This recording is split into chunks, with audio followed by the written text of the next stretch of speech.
lifeguard, bring him out of the water, bring him out of the water. Idala nila sa area nga wala na nabasa ang yuta. Sand. Pero yun lang, ang pag-alsa nila, kay basa, kay maalsa lang, dala dito sa medyo dry na, then dito na nilagi, banat-banatan na og CPR. Then pag-abot sa AED. Kani, kung ang victim merong implanted na defibrillator or pacemaker, dili gid nato na pwede gamiton. Yes. Ang consent alam ko gamitan ng defibrillator kasi kauban, wala ta kasiguro nga pa siya. Dito na siya mahulog sa katong implied consent. Automatic na kasi pag-assess mo kay patient, no pulse, no breathing naman siya. Wala man gid siya pulso, wala ginhawa. Hindi na ta makapananghid ana sa mga bystander. Mga bystander. Regardless of kauban niya or dili, at least na ay bystander nakadungog nga gamitan ninyo siya AED kay ang patient nag no pulse, no breathing na. Okay? Other things to consider, meron siyang transdermal patch on other surface of the skin where the AED electrode pads are placed. Katong murag salon pass god, pero makita ninyo murag na ay button. Ano mga transdermal patch? Katong bilog. Oh, murag na ay katong bakal or something. So dili nato pwede gamitan. Okay? Unsay may tabo ma'am kung gamitan siya AED and then nasa pacemaker? Pwedeng mas makasamot na sa situation niya. So you have to assess talaga kung pwede or dili. Kaya usually ang pacemaker manggod siya naman mismo mag-automatic recharge sa imong heart. And then kita wa man ta kabalo. Mabalaan man nato kung naa. May mga sign man na sa ilang body. May mga nakakabit-kabit na sa ilang lawas. Basta kaya dili mo agi og ukalitor. So sa inyo ha. Unsa na kanang mas maayo siguro na makabalota. Lakay sample diya ma'am. Kay moingon man na sila nga ay sir dili ko pwede kay nakoy bakal or na ako'y battery, na ako'y pacemaker, mo ana man na sila. Nga dili sila pwede mo agi sa katong metal detector ninyo. So babalaan na ninyo. Or sila mismo or ang bystander. Or sa pag-open ang mismo. Kasagaran, ang alam namin sa iba, meron silang necklace. Ang uban na sila tattoo. Pero depende naman kung na sa ilang bet kay para lang masigurado nila or what. So, uban kung sa wala, mapati-atik ka na. Para dili na. Ipa-series na yan. Okay? So, let's watch this video. Paano yung gamit ng AED.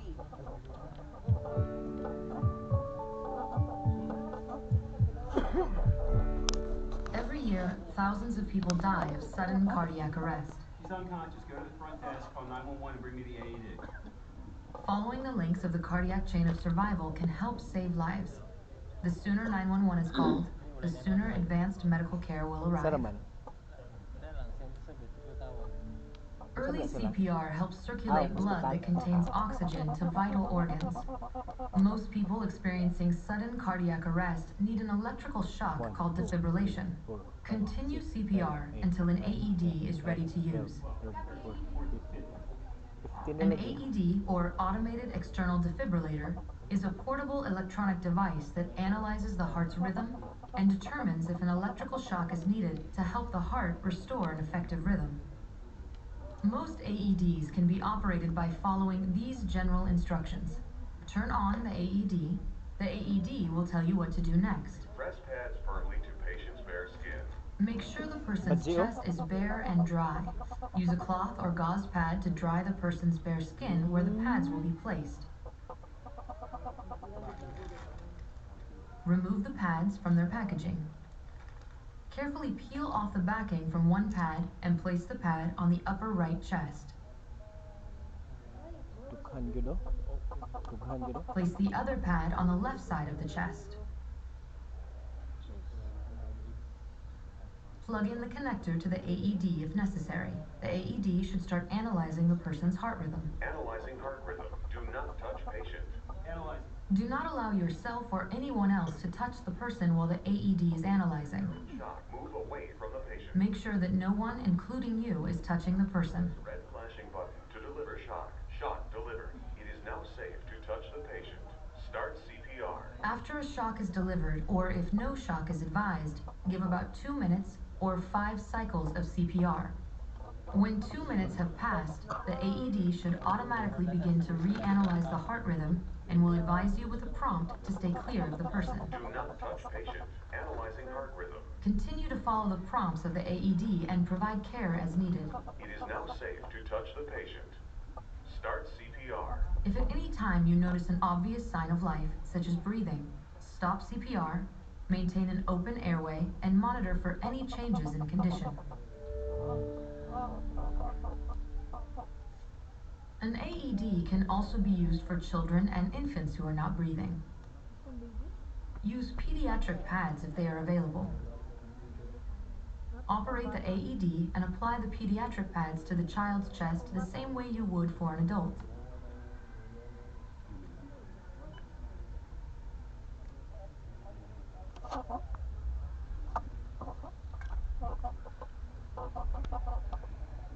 Do not touch patient.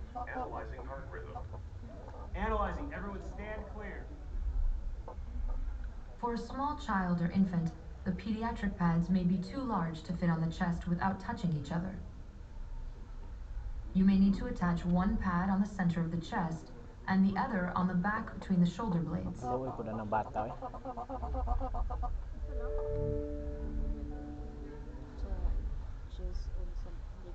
Here is how you would work with a second trained responder when using an AED. One responder continues CPR while the other prepares the AED. Okay. This is another example of how CPR and an AED work together as links in the cardiac chain of survival. So yun yung ginawa namin One kanina. responder continues CPR while the other attaches the AED pads and operates the AED.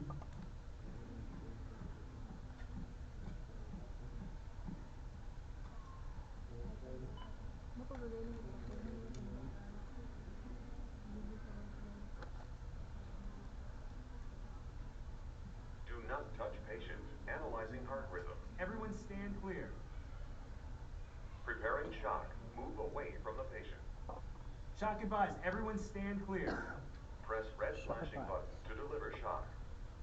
Shock delivered. It is now safe to touch the 1, patient. 2, Start 3, CPR. 4, 5, 6, 7. Di mo i-complete? Okay? So nakita niyo gaano kalakas ano ng impact pag meron tayong AED? Yeah. Now, question, ma'am, paano pag child? Kung saan na mo pag CPR? Paano pag baby? Kung saan na mo pag CPR? Papa adult, child, or infant? Pareho lang. Mahika? Ay, kaluoy sa yan. Same lang. Ang difference lang ninyo is ang kamot.